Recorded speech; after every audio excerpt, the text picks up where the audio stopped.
Hello students, study hack with math channel में आप सभी का स्वागत है। जैसे कि प्रीवियस वीडियो में हमने डीबीएमएस में रिलेशनल डेटा मॉडल किया था, आज हम करने जा रहे हैं ईआर डेटा मॉडल। अब ईआर डेटा मॉडल क्या होता है, क्या इसके एडवांटेजेस हैं, डिसएडवांटेजेस क्या है, बेसिक कंसेप्ट और इससे related keywords, diagram, all concept को आज हम एक ही वीडियो में रीड करने जा रहे हैं। तो फर्स्टली हम रीड करते हैं इसकी डेफिनेशन।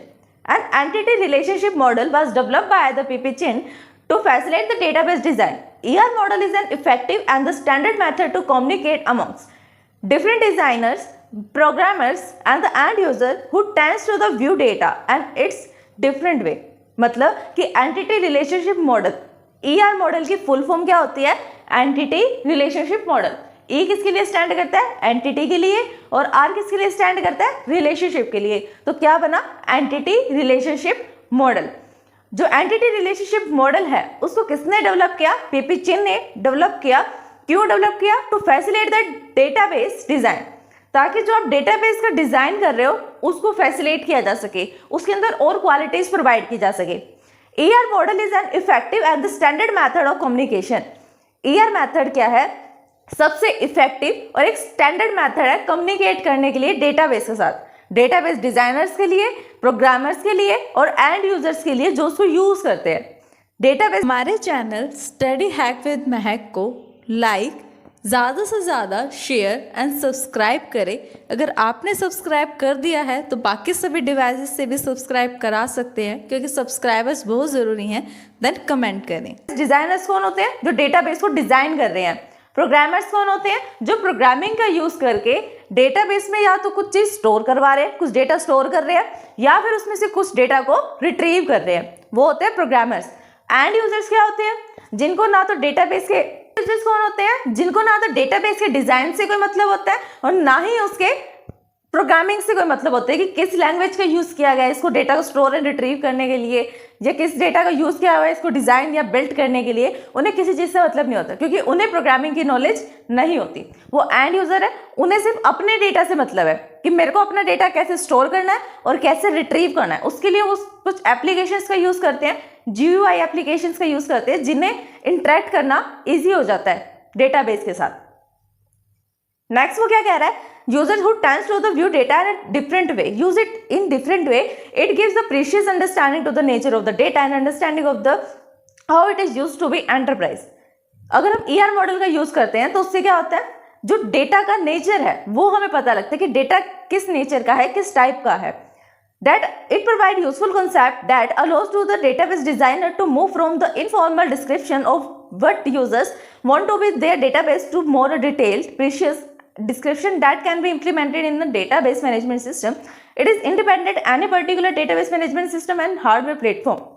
अब ये क्या कह रहा है कि ER मॉडल जो है वो इंडिपेंडेंट होता है। ये नहीं है कि हमने जिस प्लेटफॉर्म पर उसको क्रिएट किया है, उस मॉडल को जिस प्लेटफॉर्म पे बनाया है वो सिर्फ उसी पर रन करे, ऐसा कुछ भी नहीं है। वो किसके ऊपर रन करेगा?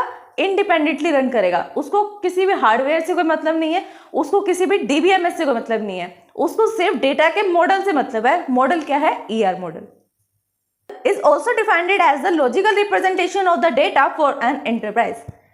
ER मॉडल को हम कैसे डिफाइन कर सकते हैं? हम इसको ऐसे डिफाइन कर सकते हैं कि जैसे हम लॉजिकल डेटाबेस में लॉजिकल बेस से डेटा को रिप्रेजेंट करते हैं, वैसे ही हम एंटरप्राइज के थ्रू किसको रिप्रेजेंट कर रहे हैं? ER मॉडल को। एंटिटी और रिलेशनशिप का यूज करके हम किसको रिप्रेजेंट कर रहे हैं? एंटिटी और रिलेशनशिप के बीच में जो रिलेशन क्रिएट हो रहा है, जो लिंक्स क्रिएट हो रहे हैं, उनका यूज कर रहे हैं, उनको रिप्रेजेंट कर रहे हैं एट द लॉजिकल लेवल और लॉजिकल वे।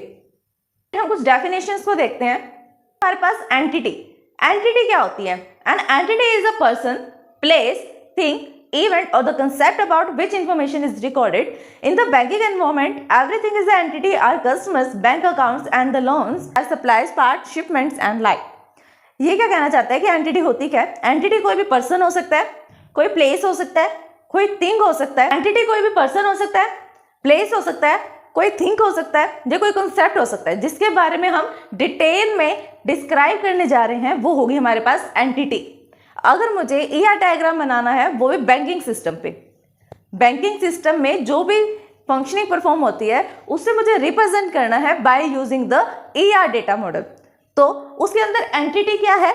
एंटिटी मीन्स आप टॉपिक लगा सकते हो कि जिस टॉपिक को हमें डिस्क्राइब करना है उसके बारे में उसके कैरेक्टरिस्टिक्स उसका रिलेशंस को डिस्क्राइब करना है, वो होगा हमारे पास एंटिटी। अगर हमें रेलवे स्टेशन का ER मॉडल बनाना है तो एंटिटी क्या होगी हमारे पास? रिलेशनशिप। किसके बीच में? रिलेशनशिप किसके बीच में होगा यहाँ पर?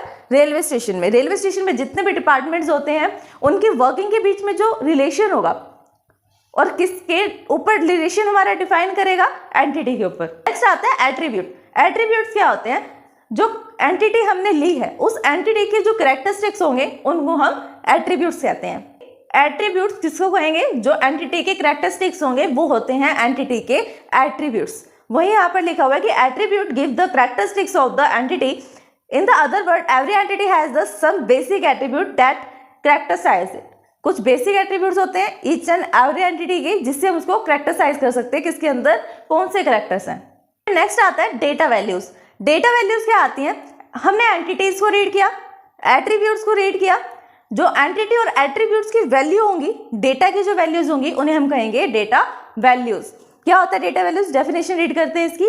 अ data value is the actual data और information content in each data attributes the data elements customer name has take the values like the Sumit. वो क्या कह रहा है कि डेटा वैल्यूज क्या होती है? डेटा वैल्यू होती है एट्रीब्यूट के बारे में इंफॉर्मेशन। सिंपल सा टॉपिक क्या है? एंटिटी क्या है? कोई भी पर्सन, प्लेस, थिंग, इवेंट या कॉन्सेप्ट है।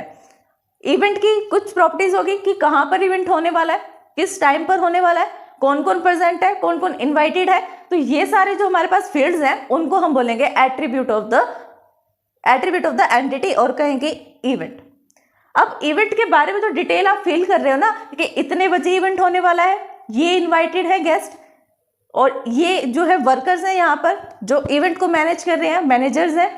वो जो आप वैल्यूज को फिल कर रहे हो ना क्वेश्चन मार्क की जगह कि किस टाइम पे होने वाला है, 5 बजे, तो जो आपने क्वेश्चन मार्क की जगह आंसर फिल किया है वो होगी आपकी डेटा वैल्यूज।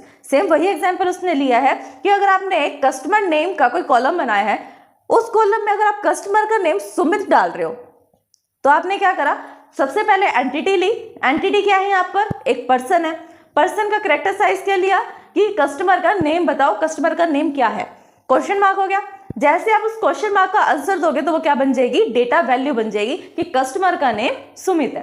इसे समझने के लिए आप एक डायग्राम देखो। डायग्राम में क्या है? हमने एंटिटीज का एक कॉलम लिया है, नेक्स्ट कॉलम लिया है एट्रीब्यूट्स के नाम से या कहें डेटा एलिमेंट के नाम से, उससे नेक्स्ट कॉलम है डेटा वैल्यूज के नाम से। फर्स्ट एंटिटी हमने ली है कस्टमर। कस्टमर क्या है? यहाँ पर एक पर्सन है, एंटिटी एज अ पर्सन है कस्टमर। अब कस्टमर के एट्रीब्यूट्स कौन से लिए हैं? कस्टमर है, उसका कोई आइडेंटिफिकेशन नंबर भी होगा, आईडी नंबर होगा उसका कोई, कस्टमर का कुछ ना कुछ नेम भी होगा। ये तो कैरेक्टर साइज है ना, तभी तुम उसको कैरेक्टर साइज करेंगे कि हाँ इसके अंदर ये इसके गुण है, ये इसकी आइडेंटिफिकेशन करने वाले मॉड्यूल्स हैं। फिर आता है कस्टमर का एड्रेस क्या है? यहाँ पर आप फोन नंबर को भी ऐड कर सकते हो, फर्स्ट नेम लास्ट नेम को भी ऐड कर सकते हो, फादर नेम, कुछ भी जो भी उसके कैरेक्टर साइज किया जा सकता है, जिस मॉड्यूल से उसको कैरेक्टर साइज किया जा सकता है वो हम एट्रीब्यूट में ले सकते हैं। अब जब तक ये क्वेश्चंस एट्रीब्यूट के फील्ड में थे, एट्रीब्यूट के कॉलम में थे, तब तक ये क्या थे? एट्रीब्यूट थे, क्वेश्चन मार्क के साथ थे कि कस्टमर का आइडेंटिफिकेशन नंबर क्या है, कस्टमर का नेम क्या है और कस्टमर का एड्रेस क्या है। क्वेश्चन मार्क है ना इसके ऊपर, क्योंकि अभी तक हमें पता ही नहीं कि इसका आंसर क्या है। जब हम इसका आंसर फिल कर देंगे उस कॉलम को हम बोलेंगे डेटा वैल्यूज।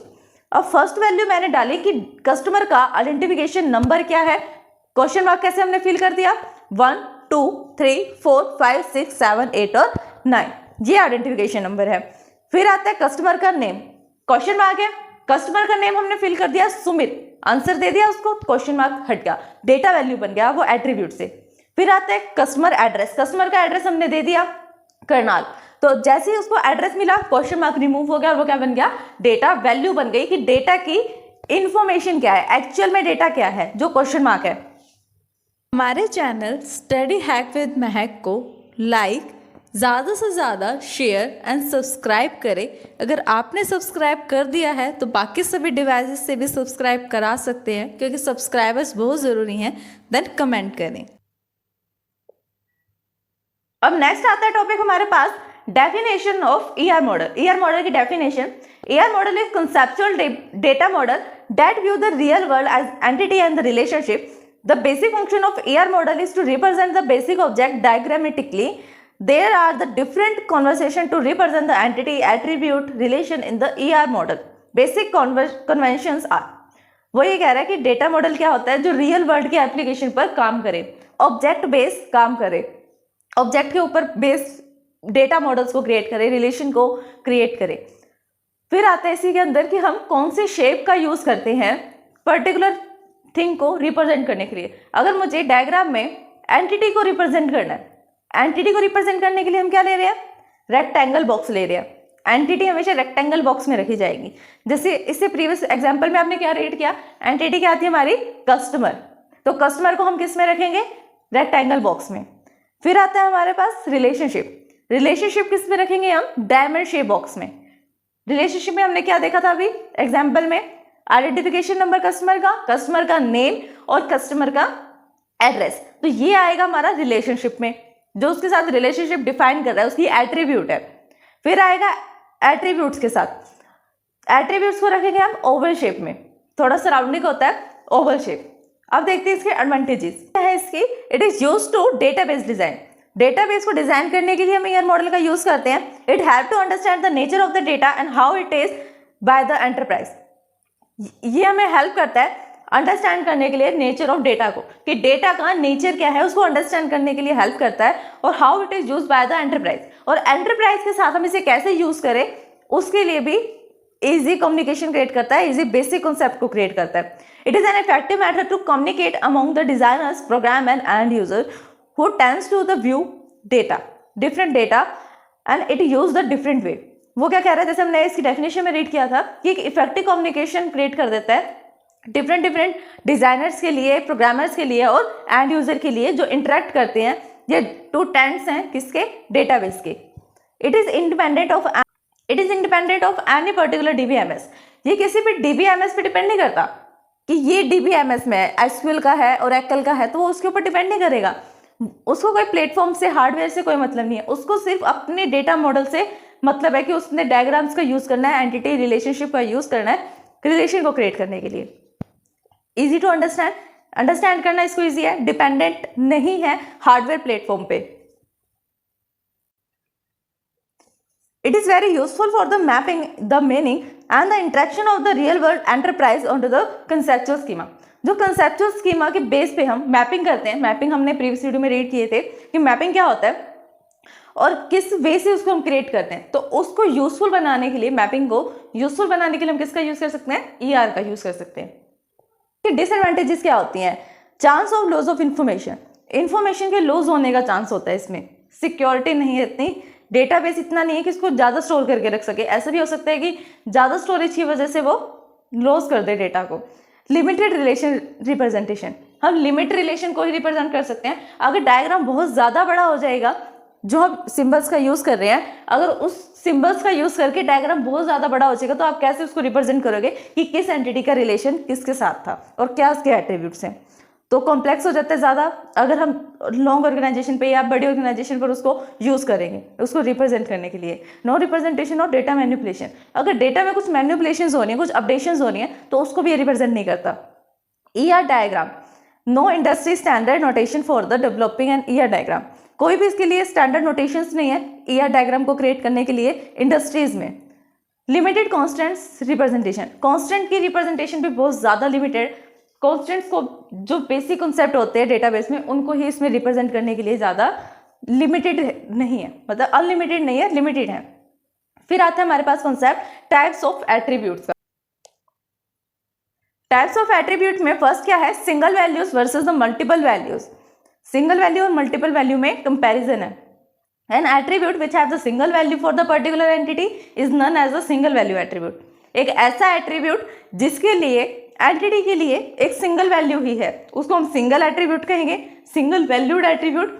और जिस एट्रीब्यूट में एंटिटी के लिए बहुत सारी वैल्यूज हैं उनको हम मल्टी वैल्यूज कहेंगे। नेक्स्ट है कंपोजिट वर्सेस द सिंपल या फिर atomic attribute. The attribute which can be divided into the smaller independent attribute called the composite.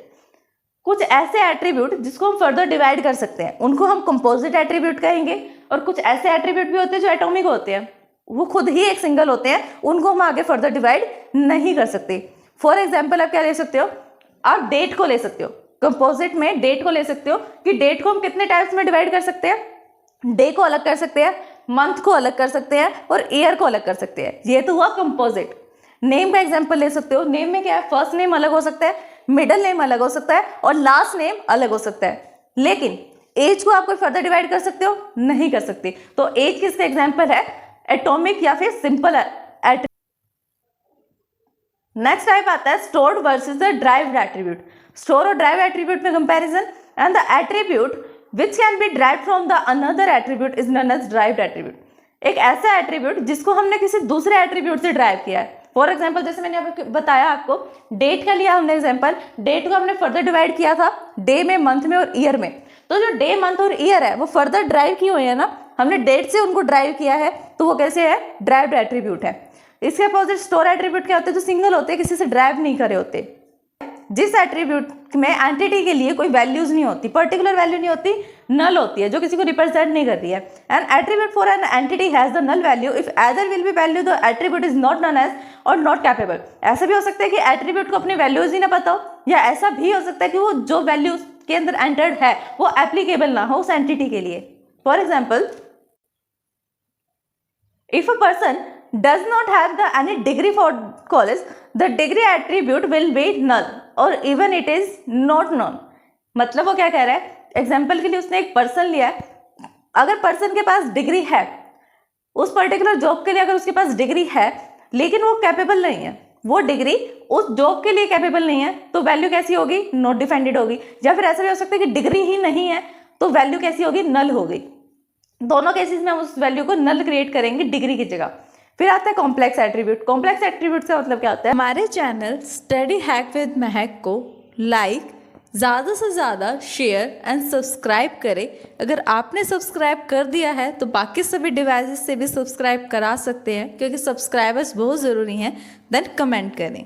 जो डिफरेंट डिफरेंट एट्रीब्यूट से मिलकर बने उसको बोलेंगे complex attribute. For example, if an attribute for the entity built using the composite multi-value such as the attribute is known as complex value। For an example, a person have the resident that the person resident the multiple values। For example, उसने क्या लिया है, उसने address को लिया है, किसी भी पर्सन का कोई एड्रेस है, एड्रेस के लिए वो क्या करेगा, फोन नंबर भी डालेगा, एरिया का कोड भी डालेगा, अगर वो किसी सेक्टर्स में रहता है तो सेक्टर भी डालेगा, हाउस नंबर भी डालेगा, सिटी भी लिखनी पड़ेगी उसको, स्टेट भी लिखना पड़ेगा और पिन कोड भी लिखना पड़ेगा। तो ये है डिपेंडेंस, कि कैसे इसको एक सिंगल वैल्यू को लिखने के लिए डिफरेंट डिफरेंट एट्रीब्यूट्स को कंबाइन करना पड़ा। जो कंबाइन करेगा उसको हम कौन सा बोलेंगे, कॉम्प्लेक्स एट्रीब्यूट बोलेंगे। तो ये था हमारा ईआर मॉडल का full concept, advantages, disadvantages, types, definition, symbols, all things, all the concept. अगर इस वीडियो को समझने में आपको कोई भी परेशानी आती है देन आप हमें कमेंट कर सकते हैं। Thanks for watching my video.